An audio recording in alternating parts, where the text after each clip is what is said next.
everyone. Welcome to our town hall with Deshundra Jefferson. We will be getting started here well, she's back. So I think we will go ahead and get started. Let me stop sharing my screen so that we can see each other. And I'd like to welcome everybody on behalf of InsideNoVa. I'd like to thank our new Prince William County Board Chair, Deshundra Jefferson, for joining us this evening as kind of an introduction to the InsideNoVa readership and audience. Chair Jefferson, as you all know, was elected chair of the Prince William Board of Supervisors back in November, took office first week of January. So Chair Jefferson, we're delighted to have you here. Thank you very much. I know you have a busy schedule, so we really appreciate your time this evening. Also with us are two of my InsideNoVa colleagues, and I'm Bruce Potter. I'm the publisher of InsideNoVa.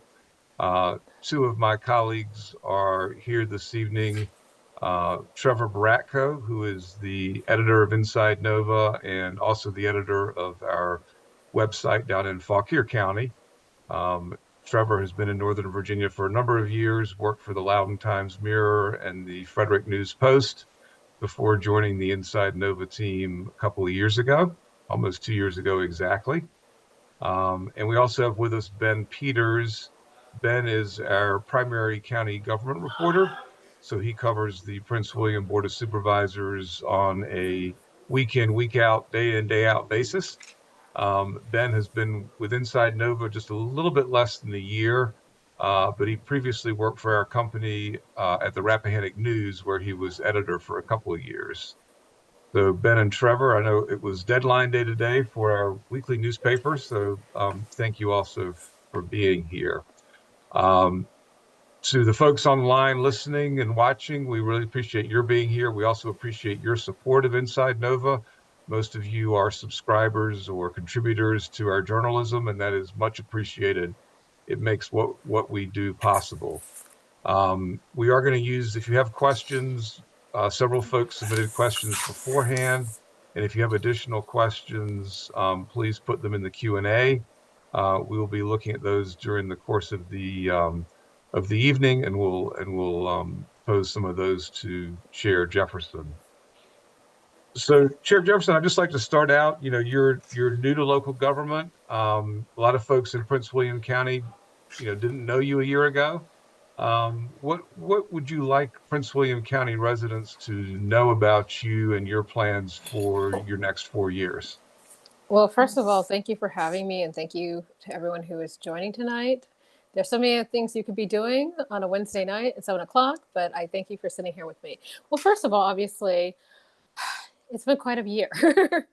And this year is my first year in office. I'm really looking forward to setting the tone for what I'd like to see over the next 4 years.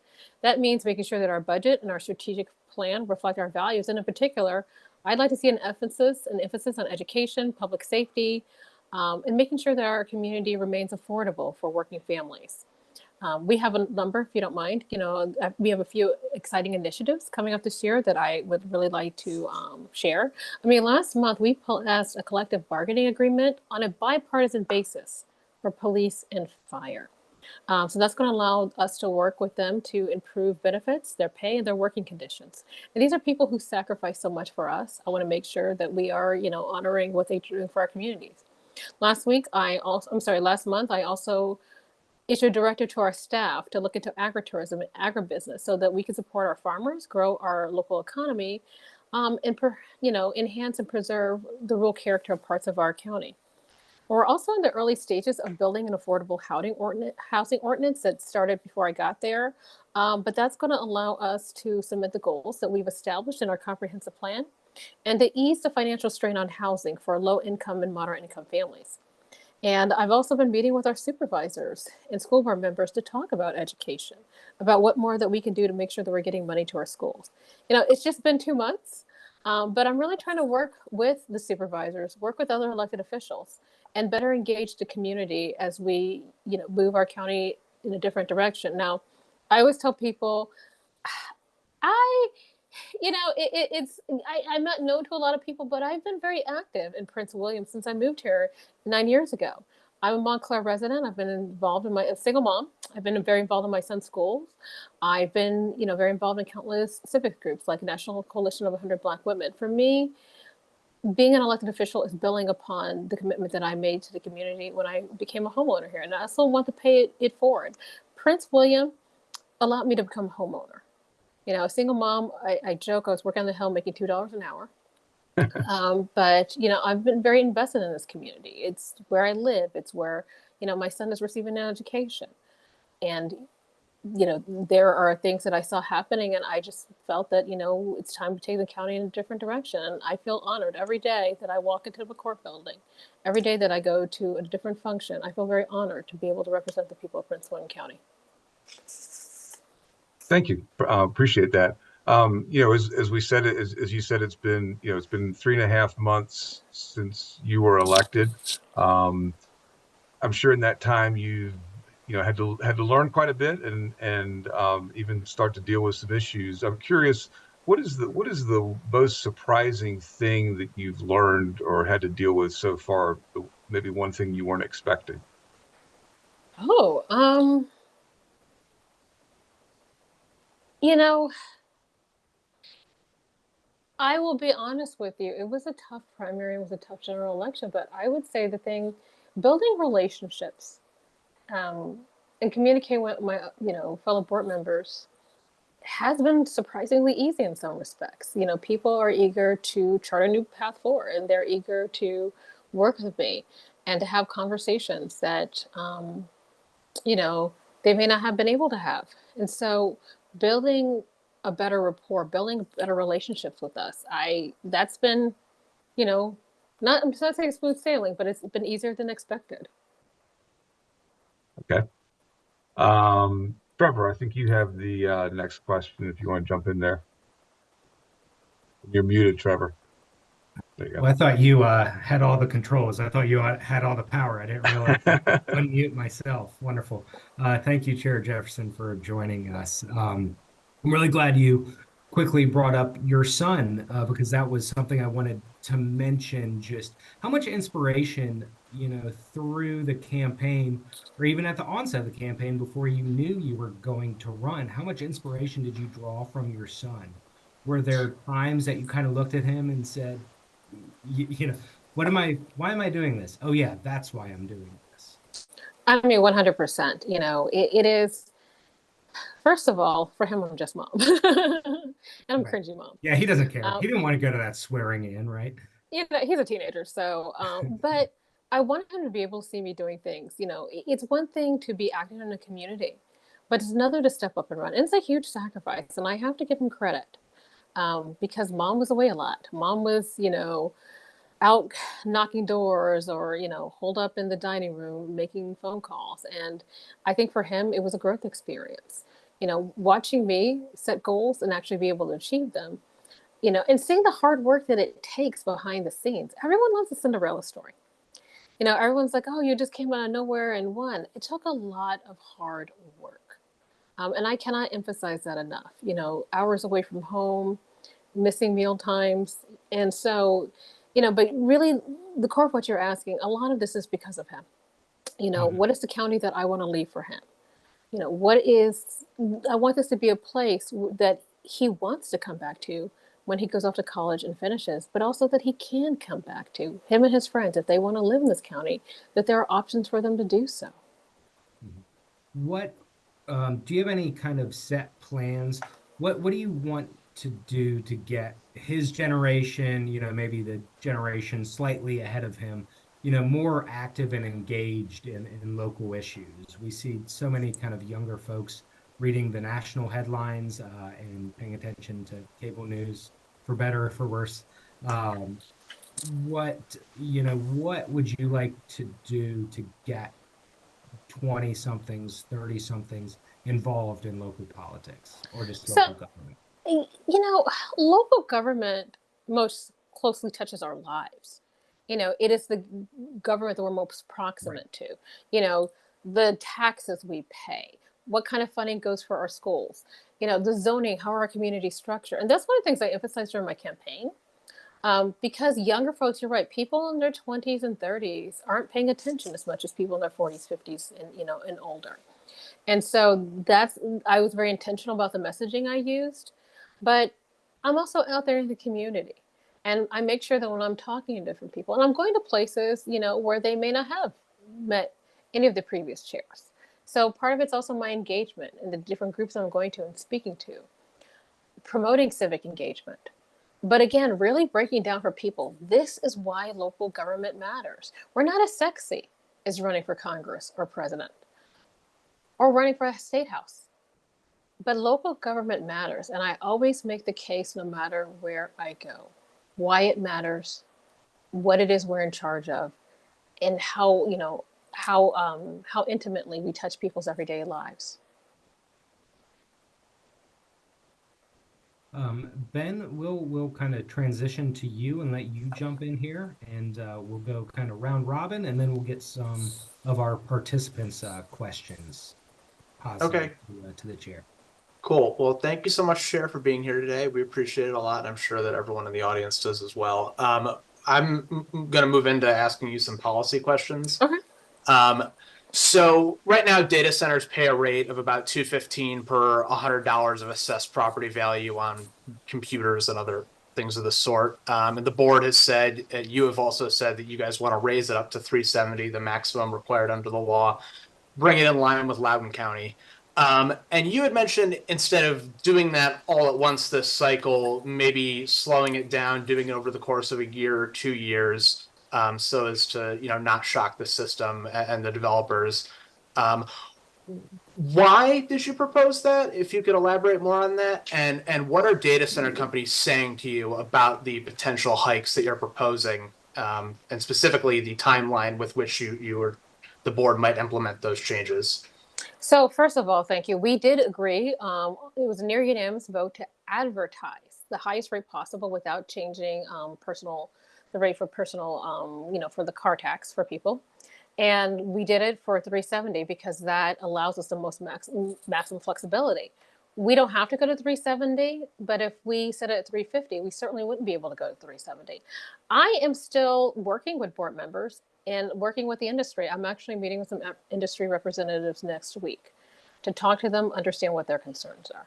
I'm not saying either way that we're going to go necessarily jump to 370 or that we're going to do it in a tiered fashion.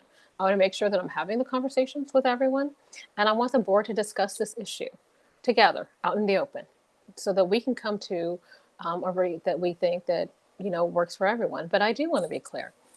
I do want to raise the tax rate on data centers. The reason we're bringing them here and we've been justifying their existence is so that it relieves the tax burden on residents. I haven't felt that. And a lot of residents don't feel the same way. So we are definitely going to raise taxes. We haven't come to a consensus on what we're going to do yet because we're still very early in the budget process. And again, I will have conversations with everyone. But we haven't gotten there to what, if we're going to do it all at once or if we're going to do a tiered approach. And so something that you've talked about a lot just here now is you're striving to maintain bipartisanship, including everybody in conversations, depoliticizing the board chambers to the greatest extent possible. What are the limits of that policy? At what point does that kind of go out the window? You know what? Those meetings are hard because right now we're still in the honeymoon phase. But I do engage with all the board members. Before every meeting, I call every member on the board to understand where they're at. Are there is there anything on the agenda that gives them concern? Do they have, even if it's not on the agenda, has something come up that they feel that needs to be addressed? And that's my commitment to every board member. There are times that we're going to have tough votes. There are times, we may not be cordial with one another. But that is my commitment. And that's something that I'm going to have to work hard to live up to. I mean, listen, I made that an issue during the campaign that, leadership, what the board needs is stronger, more decisive leadership. And so it's up to me to make sure that I'm carrying it out. And I've said to a few people, I'm like, listen, there might be times, you might want to take a swing at me, but I want to make sure that we're always having dialogue. Dialogue, communications underscores everything we do. And if we're not talking to each other, then we're not going to be able to work well together. But I also want to emphasize this point. Campaigns are fun, but governing is hard. We cannot take for granted each other. We cannot just get up on the dais and snip at each other, because that doesn't just make us look bad, it makes the county look bad. And that's the one thing I'm not willing to compromise on. I've heard from developers, I've heard from residents, I've heard from people outside of the county. Prince William County has a lot of work to do in terms of repairing our image. That's something that I'm committed to. If we want to compete with the Loudons and Fairfaxes, if we want to compete with Arlington, if we want to compete with Stafford County, which is going at a pretty rapid rate, we've got to do better. And as a chair, a lot of that falls squarely on my shoulders. Chair, I don't know if somehow you got shared on our Google document we're looking at to ask questions, but some of your answers have naturally kind of progressed into some of the things we're looking to chat with you about. I talk a lot, so. You talk about branding and imaging for the county, and that's something I think a story a few weeks ago we had talking about kind of rebranding or marketing the West, but I don't think it is exclusively to Western Prince William County. What kind of share with some of the attendees on this call what rebranding Prince William County could look like, and then share with us what you think. What is the winning message for Prince William? The winning message is we've got to lean into our diversity. Now, in terms of racial and ethnic diversity, we are the 10th most diverse county in the country, and we're the most diverse in the Commonwealth. That is a really great story to tell, But we also got to talk about the diversity of what we have to offer, East versus West. From East to the West.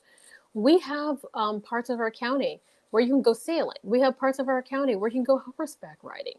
We have more urbanized areas of the county. We have areas that are still, quite rural and agricultural.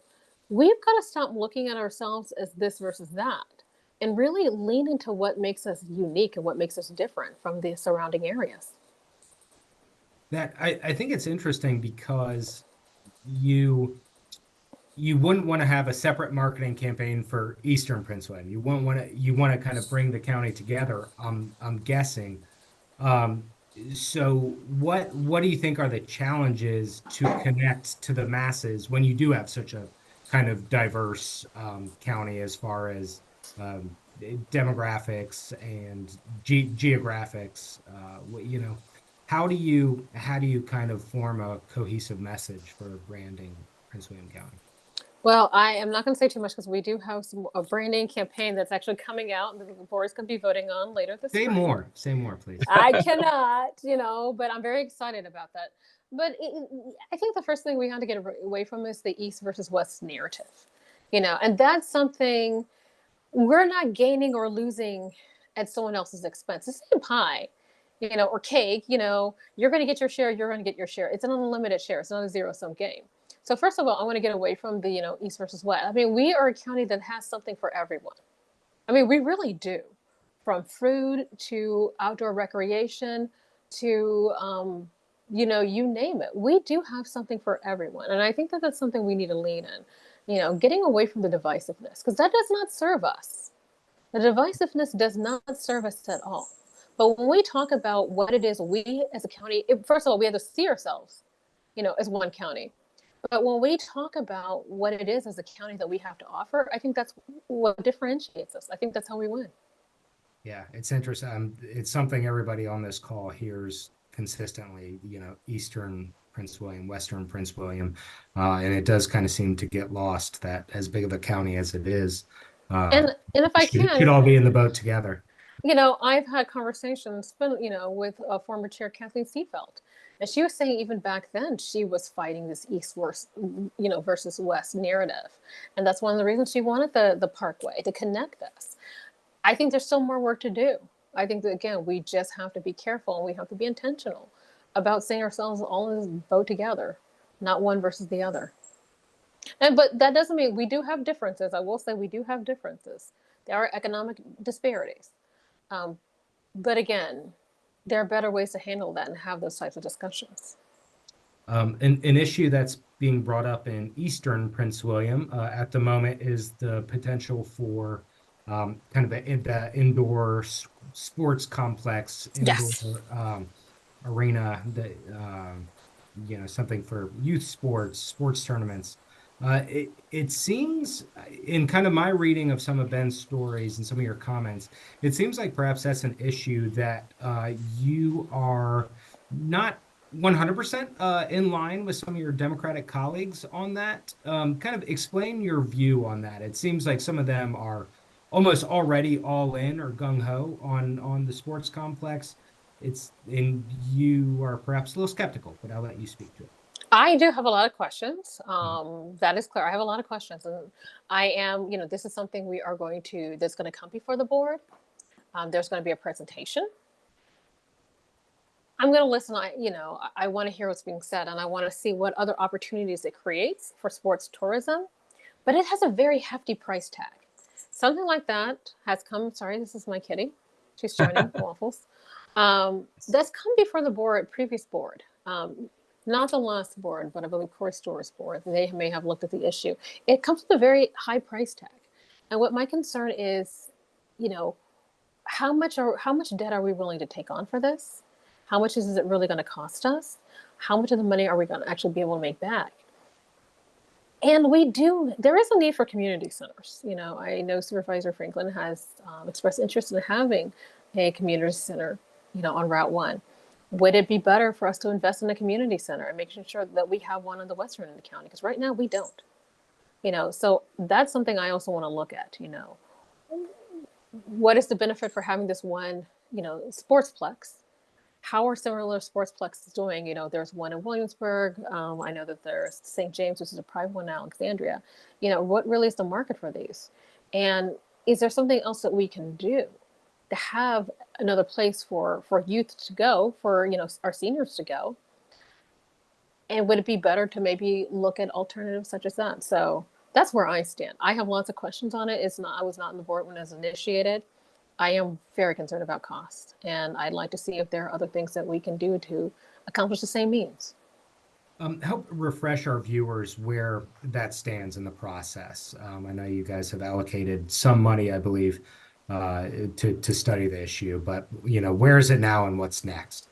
So the previous board issued, they issued or released money for a study, and the study is still going on. It should be concluding soon, and I believe that we are going to have a chance to look it over. I mean, it is already accounted for in the present, the budget we're looking at. But I do believe, in sometime in April or perhaps even May, we're actually going to be taking a vote on it. I believe we're going to jump to some audience questions, and Bruce or Ben, I'll kind of let you guys take over at the moment. Yeah, so this is the first question we got from an audience member. Residents were told that approval of the digital gateway and other data centers will help ease the real estate tax burden, but the board has advertised amounts that are about a 5% increase over the last budget cycle. When can taxpayers expect to see the impact of data center revenue on the real estate taxes, and what could that impact be in terms of a dollar value or a percentage value? So with a digital gateway and some of the other developments that were recently approved, that's still up in litigation. And so I don't know what the outcome of that's going to be. And even if it survives litigation, it's going to be years before it's fully built out. And that's why the board, we have taken the step, because I've made this argument. We keep building more. Why don't we also tax them at a higher rate? So it depends on what tax rate we settle at.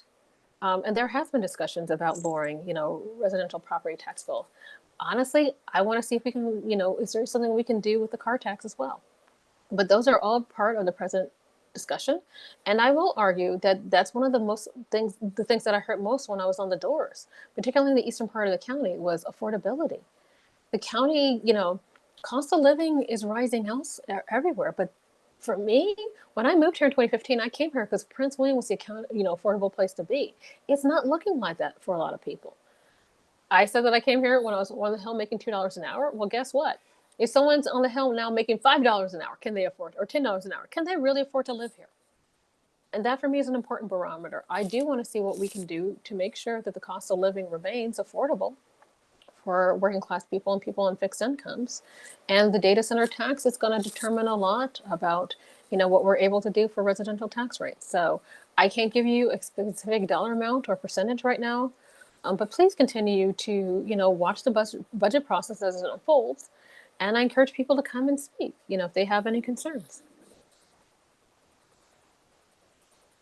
Chair Jefferson, in the current environment where we're sort of fighting inflation and prices are going up, and as you said, housing is becoming less and less affordable, is a 5%, what amounts to a 5% tax increase, is that realistic? Is that something you can sell to Prince William County? For residents, Yes. I'm not prepared to sell anything yet. Yeah. Because like I said, the only reason why, I went ahead with advertising the higher rate is because I want maximum flexibility. This is my first budget cycle. I want to see where we're able to get on the data center tax rate. I want to see if there's any cuts that we can make to the budget, or if there's anything that we really need to add to the budget. And the goal in mind is to reduce the tax burden on residents. Let's figure out the best way to do it. So again, for me, everything right now is a conversation. But I will say, as a single mom, I do want to make sure that the county remains affordable. That is a huge priority. Sort of on the topic of data centers, there was a report out last week that Prince William County is on track to become, quote unquote, the data center capital of the world. I don't know whether that's goes back to the whole branding issue or not. But one of the things that I think opponents of data centers have found particularly troublesome is the fact that the county doesn't seem to have, or if they do have, they don't make it available, any sort of comprehensive list of here's where all the data centers are built, here's what's in the pipeline, here's what's approved, so that folks can kind of easily refer to that. Do you think it's time for the county to put together some sort of comprehensive map, if you will, of data center projects in various stages of approval and construction and operation? So I saw that, and we certainly, Bill Wright. I've worked with him many times. I know that that's something he's worked on, and that's something the county is looking at. Like having a listing of all the data centers that are operational, the ones that we know are also under construction. I mean, the hard thing is too that people, buy land within the overlay district or and they may not necessarily be immediately building something. But that is something, we do need to make sure that we know where data centers are, or which ones, are complete and which ones aren't in construction. I was speaking with Chris Shorter, our chief executive, earlier, and, starting to compile a list. So it sounds like maybe that's in the works. Yes. The other issue that the data center opponents have raised is the whole issue of providing electricity to these data centers and the potential need down the road to build, big transmission lines and things like that. Where are you on that issue, and how are you, looking at trying to at least reduce the impact of that kind of work? Well, that is a conversation that we are having now, and that's a conversation we need to have. I mean, listen, that people who are proponents for data centers and say, okay, great, all the money this is going to bring to the county, they haven't taken into account the type of infrastructure needed. And where are we going to put these substations? Are we going to bury these power lines? How much is the taxpayer on the hook for? I know that my colleagues in the western end of the county have really been vocal, or taking more vocal stance on this, because it's directly impacting their constituents. And they're hearing about it more than I am. Listen, this is something that my team, we are going to make sure that we're working with them. I have serious concerns. I have very serious concerns about how we're going to get the power. Is this something that Dominion and Novak can supply? How long is it going to take to get these substations running, up and running, or new transmission lines? These are ongoing conversations. But I also, again, I'm looking at things from the residents' point of view. We lure data centers here, or we're having them here because, again, the benefits that they say they can provide. I don't want this to be something that is going to impact the quality of life for our residents. That's number one. I was elected by people, not data centers. Data centers don't vote. People do. People are what make communities. And I've heard so many arguments, but data centers don't overcrowd our schools. Data centers don't need new roads, but data centers need other things. Again, they need energy, they need power, they need certain infrastructure. So that is something that, again, that's an active conversation. And in my month and a half, that's something, again, adding to the list of things that, we're going to be working through. I mean, I think the one thing, again, because I'm still very new and still working with, learning things and working with others. The one thing that I really can't commit to is continuing to have these conversations and to understand the issues and engaging with residents on them and to figure out, the least amount of impact on communities. That is something I said, and that's something that I hear too, because again, I live here too. My son lives here. I want this to be a community where people want to live, work, and play. And the conversations we're having around data centers, I don't think we're necessarily asking the right questions. So go ahead, Ben. So this is a reader submitted question that I'm kind of reframing a little bit. Is there any kind of, I guess, what would your response be in the event of a electricity rate bill hike that was caused by data centers? I know that's not something the county can directly control, but is there a way that the board can respond to that? Well, I'll tell you, I'd be pissed off, and that's not political speak, but that's real person speak, because I don't think they should be passed on to the ratepayers to the extent possible. I mean, that would be something I would address with our delegation to Richmond. Mm-hmm. Why are we being stuck with these massive, bill hikes? So that would be something I would definitely engage with our Richmond, delegation on. Senator Danica Rome has been great on this issue, and so has Delegate Josh Thomas. And those are two people who I think are champions, for Prince William. And I would certainly work with them and engage with them on this issue. Okay. So until we get more, or if we get any more resident questions, well, I'm going to go back to the ones that we have pre-prepared here. I know you briefly mentioned it here, and it's been kind of talked about for a while now on the board, even before you were there, but what will this forthcoming affordable housing legislation look like, and what specifically will it address? Well, two things, because we just got the draft and we're going to be working through it, and there's going to be, a work session on it. But it's going to address, the issue. Okay, we have a new star. She loves video conferencing. In fact, she was sleeping. Can we get down to the real issues here? What's your cat's name? I am Waffles, and this is a non-traditional cat name. Most importantly, because I know the audience was... They want to know about the cat. She's more interesting than me. So one of the first issues we have to address is, making sure that affordable housing is, actually something that developers, are able to produce in this county. I mean, there are a lot of costs right now associated with building new homes, new housing, new apartment complex, and giving developers the tools that they need, whether it's a density bonus, to be able to have set-asides for low-income housing or very low-income housing, depending on what product they're looking to build. We're also adding a housing trust fund.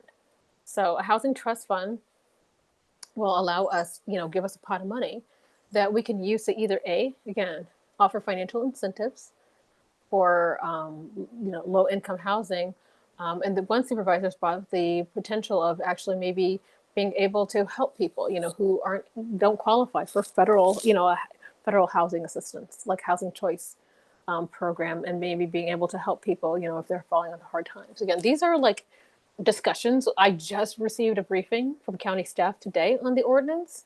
My team and I, had questions. We had a great back and forth. And we'll probably have another discussion, as we sit down and go through what they've shared with us. And as we talk to constituents, as we talk to developers, as we talk to other stakeholders, nonprofit groups that are out there working on behalf of lower income individuals, and in some cases the unsheltered, that's going to help inform, what this ordinance is going to look like and what we're able to do and what kind of money we're able to allocate. When is that something that the public could have its eyes on? When will that be presented to the board kind of in a public fashion? It might be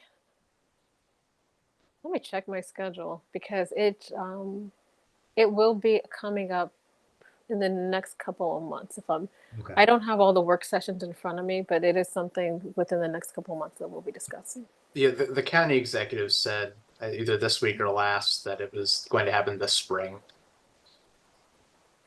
It's going to be up there soon. And I think it'll be before we end the budget cycle. But again, don't quote me. We're on the record, but you know. I'm giving myself some leeway, you know, April, Right. May, sometime this spring. That's it. This spring. Just a reminder, if folks do have questions, please put them in the Q&A. I see that we've had a couple come in here. We have a question about the water study. I guess maybe they're asking, Ben, I don't know if you know the water study for the data centers. Is that Digital Gateway? Digital Gateway? That is a great reminder. Let me mark that down and follow up. So that was for, I believe, Marilyn Karp, who I know is asking a water study for Digital Gateway. So I will check in with county staff on that.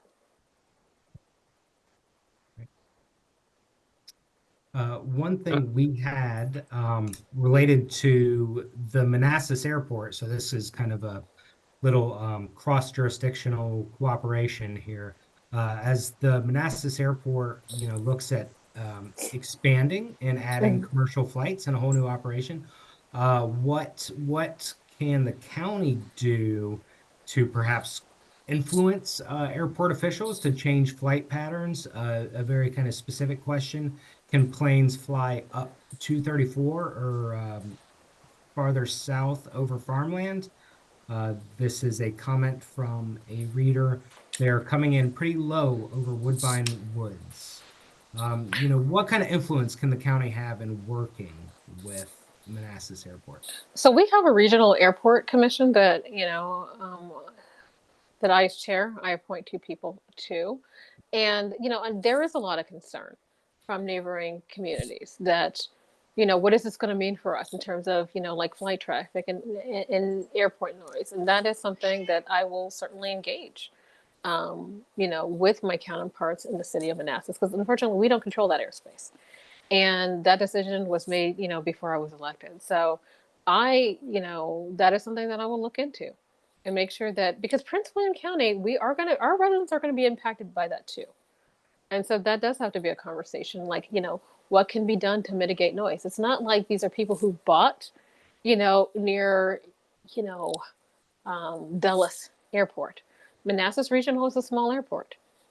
You know, people who've been longtime homeowners, you know, have, you know, concerns. And that is something that, you know, I will work to address. And that might be, you know, something that would be a good topic for a town hall.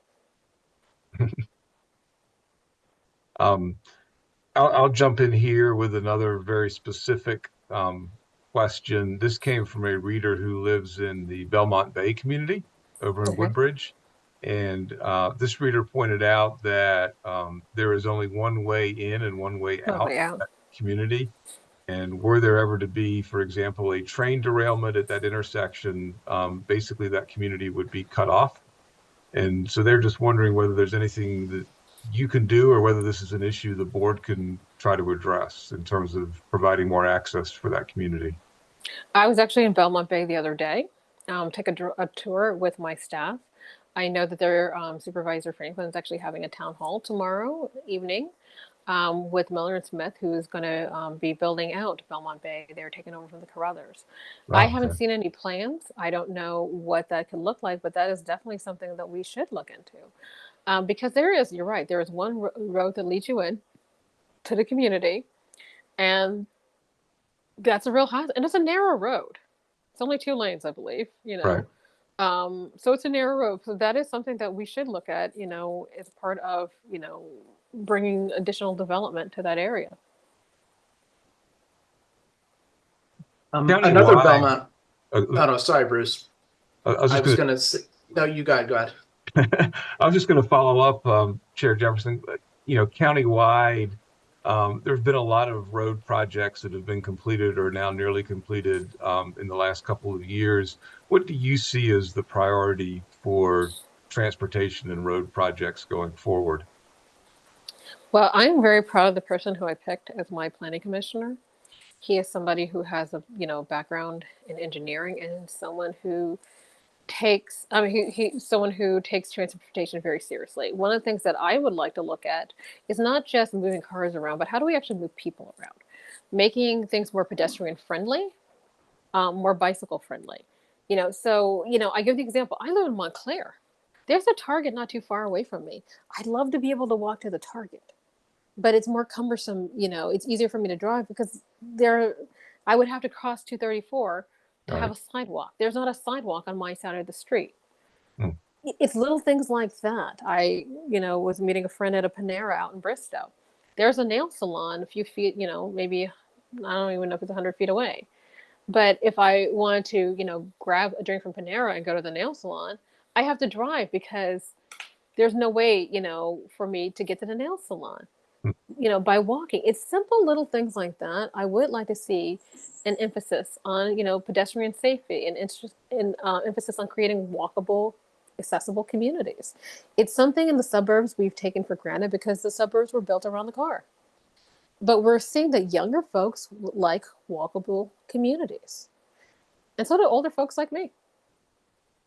Yeah, that's nice. Um, so, Ben, were you going to jump in?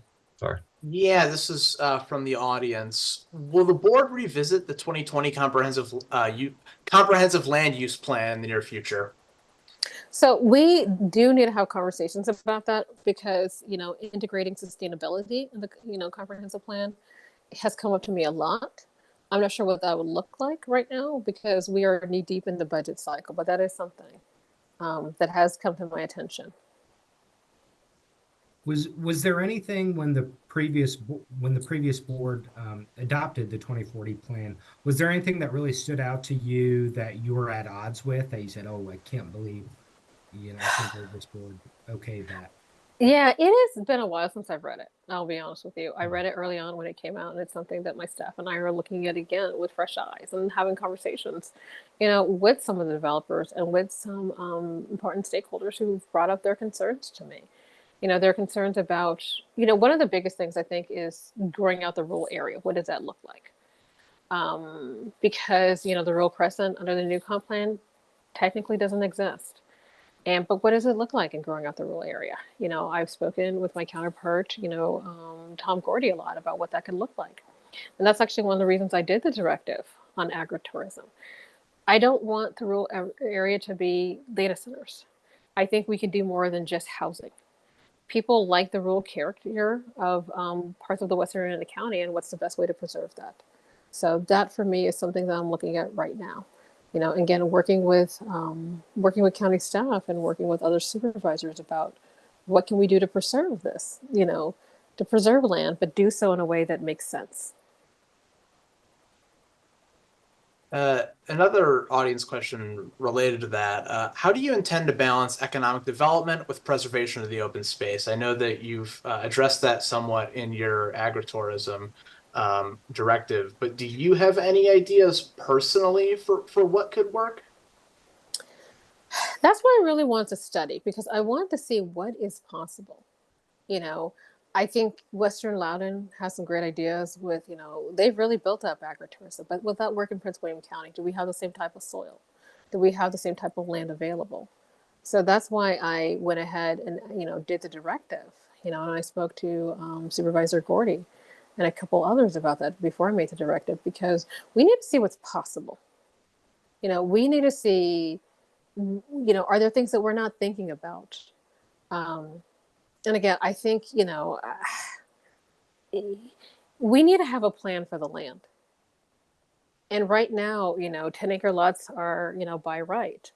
And, I don't have anything against the 10-acre lots. But is there something else that we can do? Is there something else, again, having a winery or having some other kind of business that leverages the land? We're not going to go back to dairy farms. We're not going to be able to grow corn or something like that. That doesn't make sense. But what can we do in a growing county that will be an economic driver and be an asset to our residents within the county? To sort of follow up on the issue of transit and so forth. I know periodically comes up, expanding VRE service, expanding Metro to Prince William. Any thoughts or conversations in those regards? So I would absolutely love to bring the yellow line down to Prince William County, but right now that's a pipe dream. Mhm. WMATA is experiencing serious financial difficulties. I do personally think, and that having the metro would be a boon to the county. People want accessibility. People want to be able to get around without using a car. But I have a confession to make. Several years ago, I was on the train.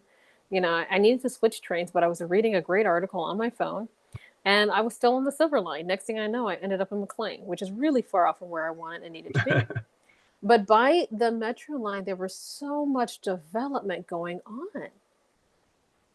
And that is, that having access to reliable public transportation would be a huge asset for us. But again, right now, with the way WMATA, with their budget shortfalls, that's not a possibility. We are going to have additional VRE service. I think that would help us, but we have to be mindful that VRE is different than the metro system. VRE is primarily commuter driven. It doesn't have the same I think the word I'm looking for. Our metro rail system is a 24-hour system. Right. Almost 24-hour system. VRE will not do that. So we have to be mindful that it is a commuter system. And again, I would like to see an increase in that. I think that there, possibly in the future, there could be room for both Metro and VRE within Prince William County, but I don't see that happening anytime soon. And to bring Metro down here would be, it would be a huge expense. We would need to make sure that we have federal funding to help offset that. And even for that process to happen, it's going to be a 30-year process. It's going to take a long, long, long, long time for something like that to happen. I'm open to it. I just don't see a pathway, an immediate pathway. Is that something that you or county leaders have talked with Metro about? I mean, has the topic even been broached? In my month and a half, it has not been broached. And I just don't feel like right now is a good time to broach it, given, the funding shortfall that they're facing. Mhm. It'd be like, hey, let's bring the Metro to Prince William County. They'd be like, wait, we got this big bill. How are we going to pay it? But I'm like, no, but let's bring it to, and so I don't think this is the right time to broach that conversation. You guys have plenty of money, right? Come on, bring on I some wish, trains. we got to raise those data center taxes and give our residents, property tax relief first. Yeah. So I remember from the debate that you had with Janine Lawson back in the fall that you were a Dallas Cowboys fan, sadly Yes, I enough. am. Have the Commanders reached out about that plot of land in Woodbridge? They have not reached out. And listen, I would, if they, I would work with them if this is a location that they found would work with them. And I would even leave my Cowboys gear at home. That's compromise. Okay, good answer. I'm certain you want to walk away from your tenure with more than one crowning achievement, but let's say you can only have one for the sake of this question.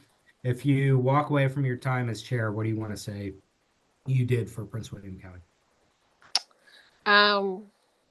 Wow. I hate when you only choose one. I'll give you two. Compromise. Okay, compromise. One, the county, I was able to make sure that the county remained affordable for residents. And I said two is, making sure, that as we grow, we're doing so in a way that makes sense. And if I had to choose a third, it would be education.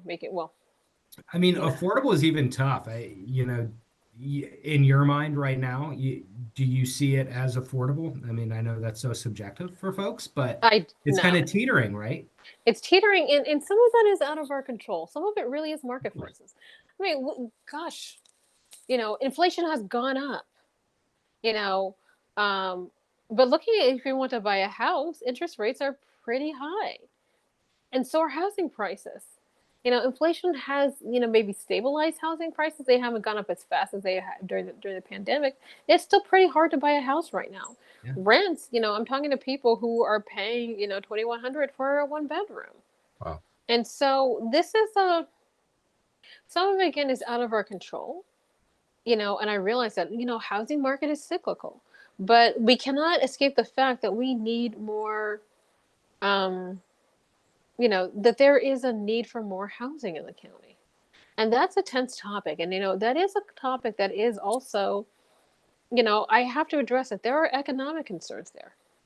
There are people who, may not want, quote unquote, cheap townhouses in their backyards or apartment buildings. And, I want to dispel the myth that, those kinds of housing, are only for very poor people or they lead to crime and destruction in the neighborhood. I lived in the city of Alexandria and I lived in an apartment before, in order for me to save up to buy a house here, my son and I had a 1-bedroom apartment that we shared together. And, trust, the comments I heard, the things that people would say. I was a single mom. I was stereotyped as being a certain way. It wasn't until one day I remember going to work, a lady approached me, one of the more well-home moms, and she liked my outfit. Next day we talked, she also liked my outfit, and she asked me what I did, and I told her I work on the Hill, I'm a press secretary. And that changed people's perceptions of me, you know.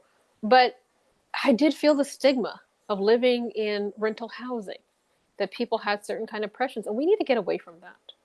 Yeah. We need different types of housing. We need multifamily units.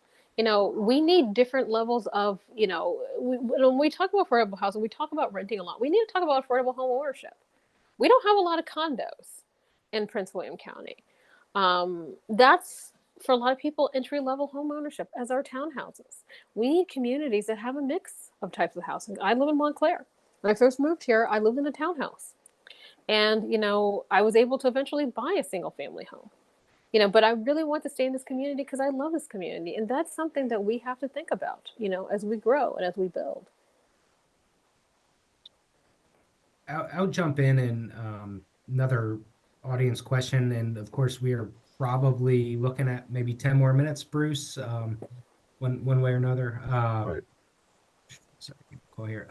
But this is related to something we've already touched on, but it's a very direct question from an audience member.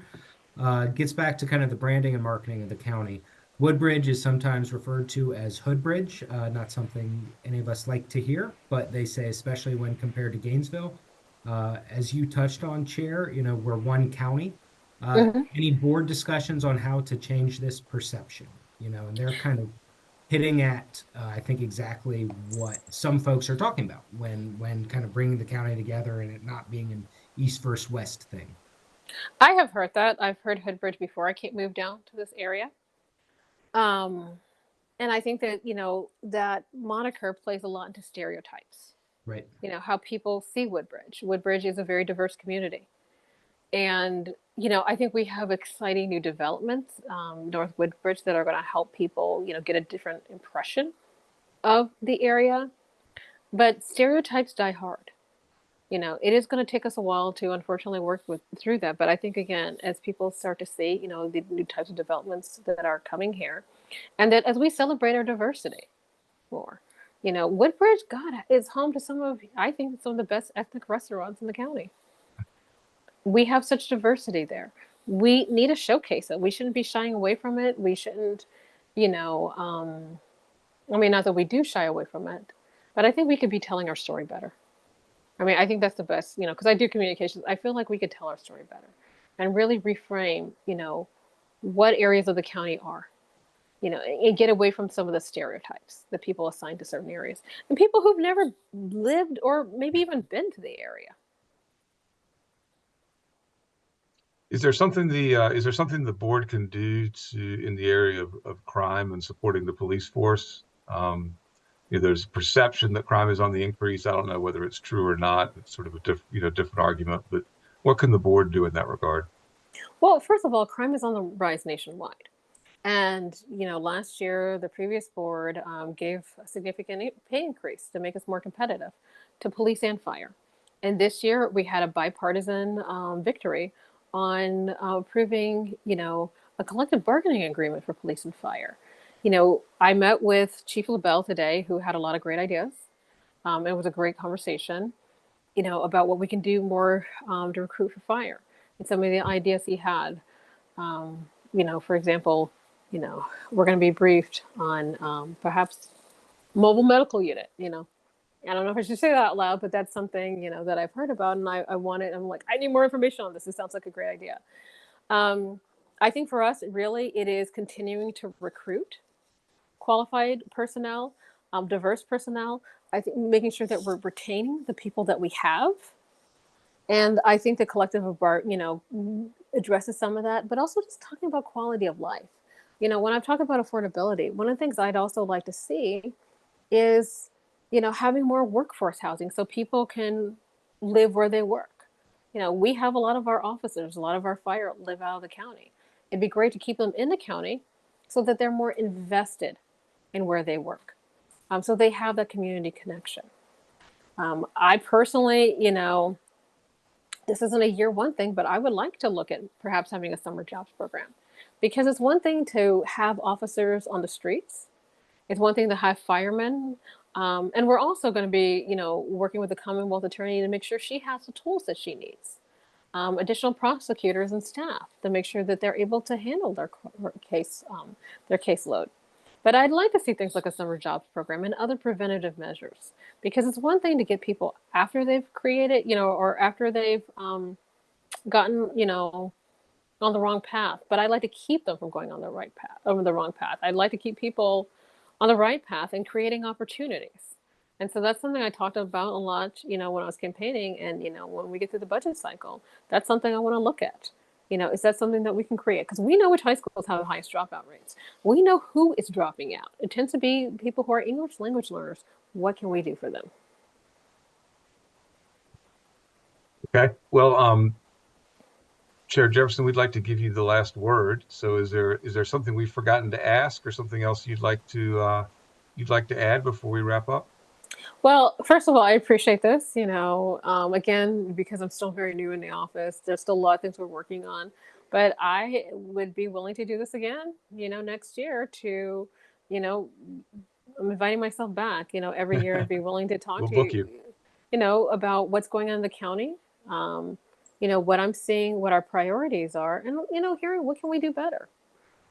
Because I don't know what I don't know, and there is a lot to tackle. But as I said, I remain committed to working with my colleagues. I remain committed to, citizen engagement, and I see this forum as an important way to do that. Okay. Well, thank you very much for joining us this evening. We really appreciate your time. We know your schedule is very busy, and it was also nice to meet Waffles. Um, and Ben and Trevor, thank you very much for your time and being on here as well. And to the folks watching, thank you for joining us, and thank you for supporting InsideNoVa and supporting local journalism and our efforts to report on what's going on in Prince William County and across Northern Virginia. Chair Jefferson, thank you very much, and I hope everybody has a great evening. Thank you. Thank you. Thank you, everyone. Thanks.